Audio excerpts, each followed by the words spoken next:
யாருக்காவது நேர்மறையான உதவிகள் தேவையோ அவர்கள் அதில் பதிவிடலாம். ஒன்று. இரண்டாவது, நிறுவனங்கள் தாங்கள் வழங்குகின்ற அத்தகைய உதவிகளை அவர்கள் முன்வந்து சொல்வார்கள். இந்த பக்கம் உதவி கிடைக்குதுன்னு அவங்க சொல்றாங்க, இந்த பக்கம் எனக்கு உதவி வேணும்ன்றாங்க. இரண்டையுமே இணைப்பதுதான் இந்த இன்ஃபினிட் சேவாவுடைய முதல் அமைப்பு. பிரேரானா என்கின்ற ஒரு அருமையான கார்ப்பரேட் கனெக்ட்னு சொல்லலாம்.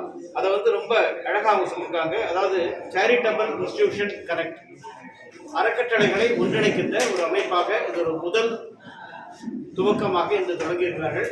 இதுல குறிப்பா சொன்னோம்னா, இவர்கள் பணத்தை கையில வாங்கி அல்லது தங்களுடைய கணக்கில் வர வைத்து மற்றவருக்கு கொடுக்குற அந்த மாதிரியே கிடையாது.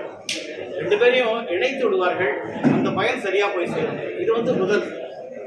தமிழகம் மட்டும் இல்லாமல் பல இடங்கள்ல இத்தகைய தேவை இருக்கிறது. இந்த தேவையை நாம பூர்த்தி செய்யணும்ட்டு 20 ஆண்டு காலமாக தன்னுடைய உள்ளத்திலே தேக்கி வைத்து என்று அதை அருமையாக செயல்படுத்தியிருக்கிறார் பட்டய கணக்காளர் திருமதி நளினி பத்மநாபன் அவர்கள். இது ஒன்று.